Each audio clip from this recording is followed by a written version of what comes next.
दोस्तों, सत्यनारायण भगवान की कथा विष्णु पुराण से ली गई कथा कथा आरंभ करने से पहले हम लोग सत्यनारायण भगवान को प्रणाम करेंगे और एक बार सत्यनारायण भगवान का जयकारा लगाएंगे। बोलो सत्यनारायण भगवान की जय जय जय। ध्यान से सुने, कथा आरंभ होती है। दोस्तों, एक समय की बात है, नैशिरण्य तीर्थ में शौनिकादि 88,000 ऋषियों ने श्री सूत जी से पूछा, हे प्रभु, इस कलयुग में वेद विद्या रहित मनुष्यों को प्रभु भक्ति किस प्रकार मिल सकती है तथा उनका उद्धार कैसे होगा? हे मुनि श्रेष्ठ, कोई ऐसा तप बताइए जिससे थोड़े समय में ही पुण्य मिले और मनवांछित फल भी मिल जाए। इस प्रकार की कथा सुनने की हम इच्छा रखते हैं। सर्वशास्त्रों के ज्ञाता सूत जी बोले, हे वैष्णवों में पूज्य, आप सभी ने प्राणियों के हित की बात पूछी है, इसलिए मैं एक ऐसे श्रेष्ठ व्रत को आप लोगों को बताऊंगा जिसे नारद जी ने लक्ष्मी नारायण जी से पूछा था और लक्ष्मीपति ने मुनिश्रेष्ठ नारद जी से कहा था। आप सब इसे ध्यान से सुनिए। एक समय की बात है, योगीराज नारद जी दूसरों के हित की इच्छा लिए अनेकों लोकों में घूमते हुए मृत्युलोक में आ पहुँचे। यहाँ उन्होंने अनेक योनियों में जन्मे प्राय सभी मनुष्यों को अपने कर्मों द्वारा अनेकों दुखों से पीड़ित देखा। उनका दुख देख नारद जी सोचने लगे कि कैसा यत्न किया जाए जिसके करने से निश्चित रूप से मानव के दुखों का अंत हो जाए। इसी विचार पर मनन करते हुए वह विष्णुलोक में गए। वहाँ वह देवों के ईश भगवान नारायण की स्तुति करने लगे, जिनके हाथों में शंख, चक्र, गदा और पद्म थे, गले में वरमाला पहने हुए थे। स्तुति करते हुए नारद जी बोले, हे भगवान, आप अत्यंत शक्ति से संपन्न हैं, मन तथा वाणी भी आपको नहीं पा सकती हैं। आपका आदि, मध्य तथा अंत नहीं है। निर्गुण स्वरूप सृष्टि के कारण भक्तों के दुख को दूर करने वाले आपको मेरा नमस्कार है। नारद जी की स्तुति सुन विष्णु भगवान बोले, हे मुनिश्रेष्ठ, आपके मन में क्या बात है? आप किस काम के लिए पधारे हैं? उसे निसंकोच कहो। इस पर नारद मुनि बोले कि मृत्युलोक में अनेक योनियों में जन्मे मनुष्य अपने कर्मों के द्वारा अनेकों दुख से दुखी हो रहे हैं। हे नाथ, आप मुझ पर दया रखते हैं तो बताइए कि वो मनुष्य थोड़े प्रयास से ही अपने दुखों से कैसे छुटकारा पा सकते हैं। श्रीहरि बोले, हे नारद, मनुष्यों की भलाई के लिए तुमने बहुत अच्छी बात पूछी है। जिसके करने से मनुष्य मोह से छूट जाता है, वह बात मैं कहता हूँ, उसे सुनो। स्वर्ग लोक व मृत्युलोक दोनों में एक दुर्लभ उत्तम व्रत है जो पुण्य देने वाला है। आज प्रेमवश होकर मैं उसे तुमसे कहता हूँ। श्री सत्यनारायण भगवान का यह व्रत अच्छी तरह विधान पूर्वक करके मनुष्य तुरंत ही यहाँ सुख भोग कर मरने पर मोक्ष पाता है। श्रीहरि के वचन सुन नारद जी बोले कि उस व्रत का फल क्या है और उसका विधान क्या है? यह व्रत किसने किया था? इस व्रत को किस दिन करना चाहिए? सभी कुछ विस्तार से बताए। नारद की बात सुनकर श्रीहरि बोले, दुख व शोक को दूर करने वाला यह व्रत सभी स्थानों पर विजय दिलाने वाला है। मानव को भक्ति व श्रद्धा के साथ शाम को श्री सत्यनारायण की पूजा धर्म परायण होकर ब्राह्मणों व बंधुओं के साथ करनी चाहिए। भक्ति भाव से ही नैवेद्य, केले का फल, घी, दूध और गेहूं का आटा सवाया लें। गेहूं के स्थान पर साठी का आटा, शक्कर तथा गुड़ लेकर वह सभी भक्षण योग्य पदार्थों को मिलाकर भगवान का भोग लगाएं। ब्राह्मणों सहित बंधु बांधवों को भी भोजन कराएं। उसके बाद स्वयं भोजन करें। भजन कीर्तन के साथ भगवान की भक्ति में लीन हो जाएं। इस तरह से सत्यनारायण भगवान का यह व्रत करने पर मनुष्य की सारी इच्छाएं निश्चित रूप से पूरी होती हैं। इस कलिकाल अर्थात कलियुग में मृत्युलोक में मोक्ष का यही एक सरल उपाय बताया गया है। सूत जी बोले, हे ऋषियों, जिसने पहले समय में इस व्रत को किया था उसका इतिहास कहता हूँ, ध्यान से सुनो। सुंदर काशीपुरी नगरी में एक अत्यंत निर्धन ब्राह्मण रहता था। भूख प्यास से परेशान वह धरती पर घूमता रहता था। ब्राह्मणों से प्रेम करने वाले भगवान ने एक दिन ब्राह्मण का वेश धारण कर उसके पास जाकर पूछा, हे विप्र, नित्य दुखी होकर तुम पृथ्वी पर क्यों घूमते हो? दीन ब्राह्मण बोला, मैं निर्धन ब्राह्मण हूँ, भिक्षा के लिए धरती पर घूमता हूँ, हे भगवान। यदि आप इसका कोई उपाय जानते हो तो बताइए। वृद्ध ब्राह्मण कहता है कि सत्यनारायण भगवान मनोवांछित फल देने वाले हैं, इसलिए तुम उनका पूजन करो। इसे करने से मनुष्य सभी दुखों से मुक्त हो जाता है। वृद्ध ब्राह्मण बनकर आए सत्यनारायण भगवान उस निर्धन ब्राह्मण को व्रत का सारा विधान बताकर अंतर्धान हो गए। ब्राह्मण मन ही मन सोचने लगा कि जिस व्रत को वृद्ध ब्राह्मण करने को कह गया है, मैं उसे जरूर करूंगा। यह निश्चय करने के बाद उसे रात में नींद नहीं आई। वह सवेरे उठकर सत्यनारायण भगवान के व्रत का निश्चय कर भिक्षा के लिए चला गया। उस दिन निर्धन ब्राह्मण को भिक्षा में बहुत धन मिला, जिससे उसने बंधु बांधवों के साथ मिलकर श्री सत्यनारायण भगवान का व्रत संपन्न किया। भगवान सत्यनारायण का व्रत संपन्न करने के बाद वह निर्धन ब्राह्मण सभी दुखों से छूट गया और अनेक प्रकार की संपत्तियों से युक्त हो गया। उसी समय से यह ब्राह्मण हर माह इस व्रत को करने लगा। इस तरह से सत्यनारायण भगवान के व्रत को जो मनुष्य करेगा वह सभी प्रकार के पापों से छूटकर मोक्ष को प्राप्त होगा। जो मनुष्य इस व्रत को करेगा वह भी सभी दुखों से मुक्त हो जाएगा। सूत जी बोले कि इस तरह से नारद जी से नारायण जी का कहा हुआ श्री सत्यनारायण व्रत को मैंने तुमसे कहा। हे विप्रो, मैं अब और क्या कहूँ। ऋषि बोले, हे मुनिवर, संसार में उस विप्र से सुनकर और किस किस ने इस व्रत को किया, हम सब इस बात को सुनना चाहते हैं। इसके लिए हमारे मन में श्रद्धा का भाव है। सूत जी बोले, हे मुनियों, जिस जिसने इस व्रत को किया है वह सब सुनो।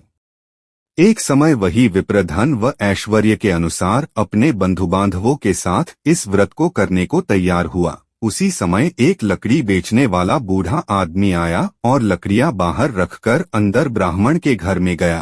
प्यास से दुखी वह लकड़हारा उनको व्रत करते देख विप्र को नमस्कार कर पूछने लगा कि आप यह क्या कर रहे हैं तथा इसे करने से क्या फल मिलेगा, कृपया मुझे भी बताएं। ब्राह्मण ने कहा कि सब मनोकामनाओं को पूरा करने वाला यह सत्यनारायण भगवान का व्रत है। इनकी कृपा से ही मेरे घर में धन धान्य आदि की वृद्धि हुई है।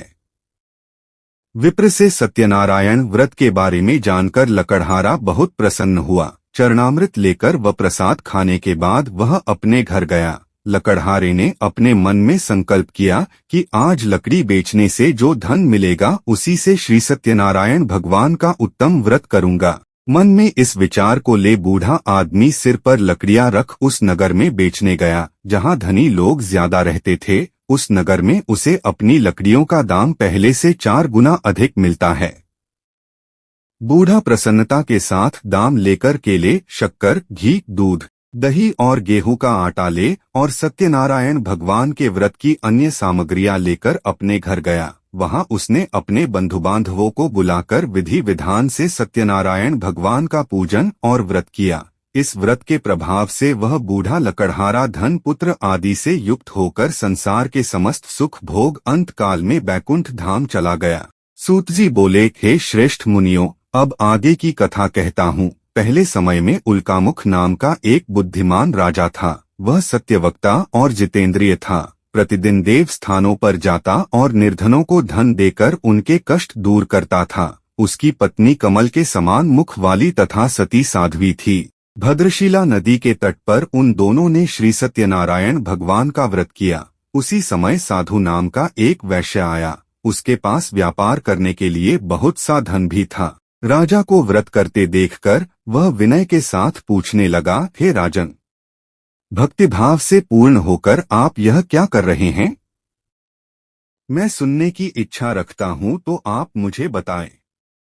राजा बोला, हे साधु, अपने बंधु बांधवों के साथ पुत्रादि की प्राप्ति के लिए एक महाशक्तिमान श्री सत्यनारायण भगवान का व्रत व पूजन कर रहा हूँ। राजा के वचन सुन साधु आदर से बोला, हे राजन, मुझे इस व्रत का सारा विधान कहिए। आपके कथनानुसार मैं भी इस व्रत को करूंगा। मेरी भी संतान नहीं है और इस व्रत को करने से निश्चित रूप से मुझे संतान की प्राप्ति होगी। राजा से व्रत का सारा विधान सुन व्यापार से निवृत्त हो वह अपने घर गया।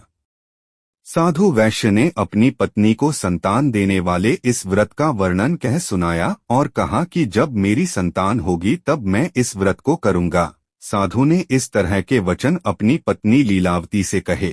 एक दिन लीलावती पति के साथ आनंदित हो सांसारिक धर्म में प्रवृत्त होकर सत्यनारायण भगवान की कृपा से गर्भवती हो गई। 10वें महीने में उसके गर्भ से एक सुंदर कन्या ने जन्म लिया। दिनोंदिन वह से बढ़ने लगी जैसे कि शुक्ल पक्ष का चंद्रमा बढ़ता है। माता पिता ने अपनी कन्या का नाम कलावती रखा। एक दिन लीलावती ने मीठे शब्दों में अपने पति को याद दिलाया कि आपने सत्यनारायण भगवान के जिस व्रत को करने का संकल्प किया था उसे करने का समय आ गया है। आप इस व्रत को करिए। साधु बोला कि हे प्रिय, इस व्रत को मैं उसके विवाह पर करूंगा। इस प्रकार अपनी पत्नी को आश्वासन देकर वह नगर को चला गया। कलावती पिता के घर में रह वृद्धि को प्राप्त हो गई। साधु ने एक बार नगर में अपनी कन्या को सखियों के साथ देखा तो तुरंत ही दूत को बुलाया और कहा कि मेरी कन्या के योग्य वर देख कर आओ। साधु की बात सुनकर दूत कंचन नगर में पहुंचा और वहां देखभाल कर लड़की के सुयोग्य वाणिक पुत्र को ले आया। सुयोग्य लड़के को देख साधु ने बंधु बांधवों को बुलाकर अपनी पुत्री का विवाह कर दिया। लेकिन दुर्भाग्य की बात ये कि साधु ने अभी भी श्री सत्यनारायण भगवान का व्रत नहीं किया। इस पर श्री भगवान क्रोधित हो गए और श्राप दिया कि साधु को अत्यधिक दुख मिले। अपने कार्य में कुशल साधु बनिया जमाई को लेकर समुद्र के पास स्थित होकर रत्नासारपुर नगर में गया। वहां जाकर दामाद ससुर दोनों मिलकर चंद्रकेतु राजा के नगर में व्यापार करने लगे। एक दिन भगवान सत्यनारायण की माया से एक चोर राजा का धन चुराकर भाग रहा था। उसने राजा के सिपाहियों को अपना पीछा करते देख चुराया हुआ धन वहां रख दिया जहां साधु अपने जमाई के साथ ठहरा हुआ था। राजा के सिपाहियों ने साधु वैश्य के पास राजा का धन पड़ा देखा तो वह ससुर जमाई दोनों को बांधकर प्रसन्नता से राजा के पास ले गए और कहा कि उन दोनों चोरों हम पकड़ लाए हैं, आप आगे की कार्यवाही की आज्ञा दें। राजा की आज्ञा से उन दोनों को कठिन कारावास में डाल दिया गया और उनका सारा धन भी उनसे छीन लिया गया। श्री सत्यनारायण भगवान से श्राप से साधु की पत्नी भी बहुत दुखी हुई। घर में जो धन रखा था उसे चोर चुरा ले गए। शारीरिक तथा मानसिक पीड़ा व भूख प्यास से अति दुखी हो अन्न की चिंता में कलावती के ब्राह्मण के घर गई। वहां उसने श्री सत्यनारायण भगवान का व्रत होते देखा। फिर कथा भी सुनी। वह प्रसाद ग्रहण कर वह रात को घर वापस आई। माता के कलावती से पूछा कि हे पुत्री, अब तक तुम कहाँ थी? तेरे मन में क्या है? कलावती ने अपनी माता से कहा, हे माता, मैंने एक ब्राह्मण के घर में श्री सत्यनारायण भगवान का व्रत देखा है। कन्या के वचन सुन लीलावती भगवान के पूजन की तैयारी करने लगी। लीलावती ने परिवार व बंधुओं सहित सत्यनारायण भगवान का पूजन किया और उनसे वर मांगा कि मेरे पति तथा जमाई शीघ्र घर आ जाएं। साथ ही यह भी प्रार्थना की कि हम सबका अपराध क्षमा करें। श्री सत्यनारायण भगवान इस व्रत से संतुष्ट हो गए और राजा चंद्रकेतु को सपने में दर्शन दे कहा कि हे राजन, तुम उन दोनों वैश्यों को छोड़ दो और तुमने उनका जो धन लिया है उसे वापस कर दो। अगर सा नहीं किया तो मैं तुम्हारा धन, राज्य व संतान सभी को नष्ट कर दूंगा। राजा को यह सब कहकर वह अंतर्धान हो गए। प्रात काल सभा में राजा ने अपना सपना सुनाया। फिर बोले कि बणिक पुत्रों को कैद से मुक्त कर सभा में लाओ। दोनों ने आते ही राजा को प्रणाम किया। राजा मीठी वाणी में बोला, हे महानुभावों, भाग्यवश सा कठिन दुख तुम्हें प्राप्त हुआ है, लेकिन अब तुम्हें कोई भय नहीं है। सा कह राजा ने उन दोनों को नए वस्त्राभूषण भी पहनाए और जितना धन उनका लिया था उससे दुगुना धन वापस कर दिया। दोनों वैश्य अपने घर को चल दिए।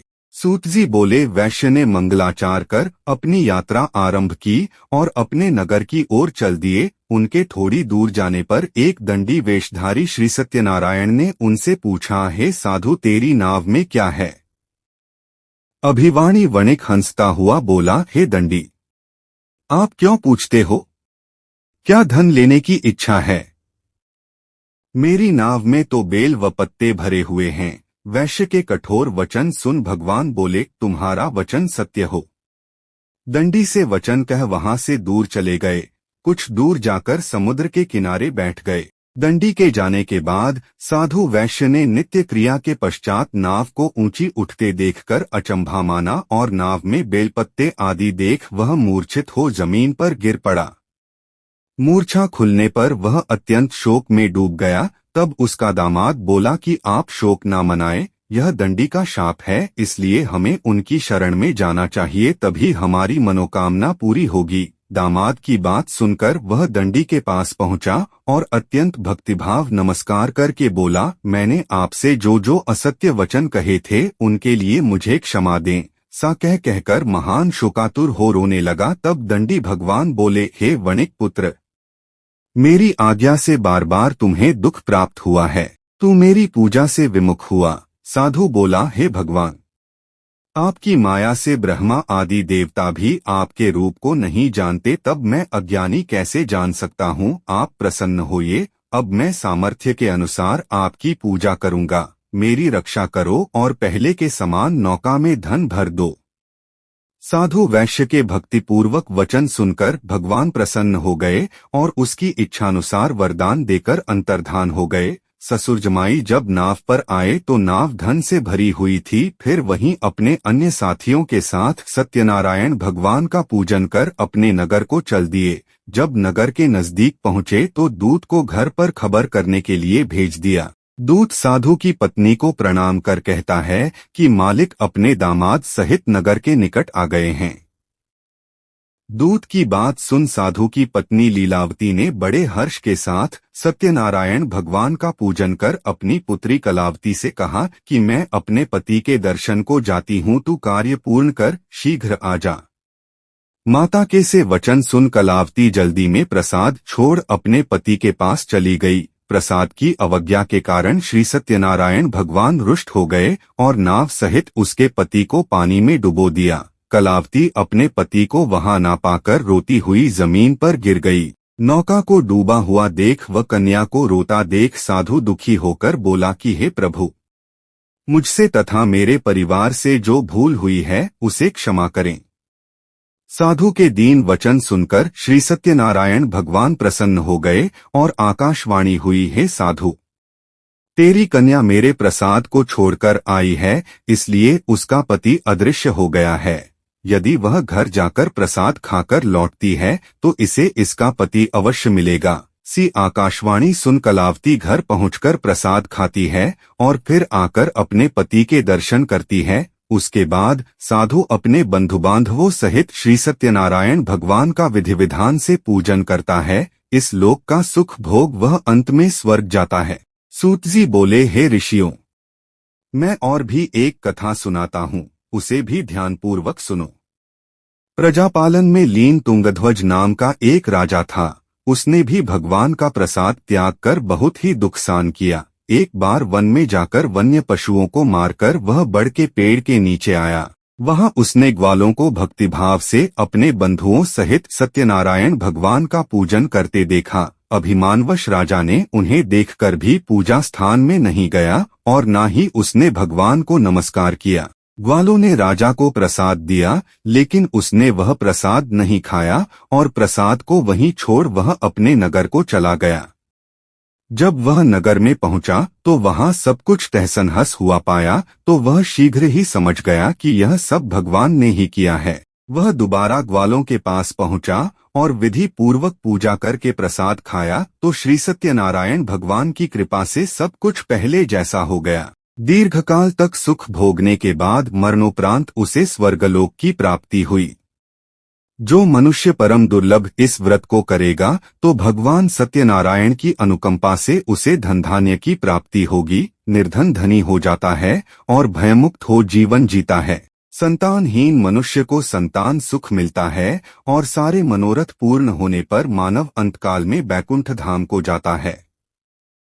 सूत जी बोले, जिन्होंने पहले इस व्रत को किया है अब उनके दूसरे जन्म की कथा कहता हूँ। वृद्ध शतानंद ब्राह्मण ने सुदामा का जन्म लेकर मोक्ष की प्राप्ति की। लकड़हारे ने अगले जन्म में निषाद बनकर मोक्ष प्राप्त किया। उल्कामुख नाम का राजा दशरथ होकर बैकुंठ को गए। साधु नाम के वैश्य ने मोरध्वज बनकर अपने पुत्र को आरे से चीरकर मोक्ष पाया। महाराज तुंगध्वज ने स्वयंभू होकर भगवान में भक्तियुक्त होकर कर मोक्ष पाया। मित्रों, आपको कथा कैसी लगी कमेंट में जरूर बताएं, और अगर आपने अभी तक सब्सक्राइब नहीं किया है तो चैनल को सब्सक्राइब कर लो। बोलो सत्यनारायण भगवान की जय जय जय जय।